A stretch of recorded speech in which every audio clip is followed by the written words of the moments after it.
அண்ணே எவ்வளோ ஆச்சு? 150 ரூபா ஆச்சுமா. இந்த இருக்கிற கிண்டிலேருந்து வடபழனி வரத்துக்கு உங்களுக்கு 150 ரூபாயா? 100 ரூபாய் தானே. நீங்க 4 பேர் வேணுன்னே சுத்தி வரும்போதே நினைச்சேன் எக்ஸ்ட்ரா 50 ரூபா கேட்பீங்கன்னு. இல்லம்மா, அங்க மெட்ரோ போட்டதுனால ரோடெல்லாம் தோண்டி போட்டிருப்பாங்க. அதான் 4 பேர் சுத்தி வந்தம்மா. உன்ட்ட ஏமாத்தி காசு வாங்கணும்லாம் வரலம்மா. எல்லா ஆட்டோக்காரங்க சொல்ற ஒரே டைலாக் இதானே. இந்தாங்க 100 ரூபாய் தான் கொடுக்க முடியும்.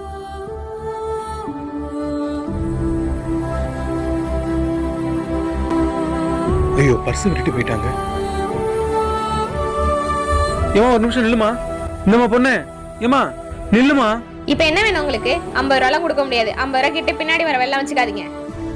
நில்லுமா, உன் பர்ஸை ஆட்டோல விட்டு வந்துட்டேன். இந்தாம்மா உன் பர்ஸ், இது கொடுக்க தான் வந்தேன். என்னம்மா எல்லாம் கரெக்டா இருக்கா? அண்ணா 50 ரூபாய் தான் கொடுக்கல.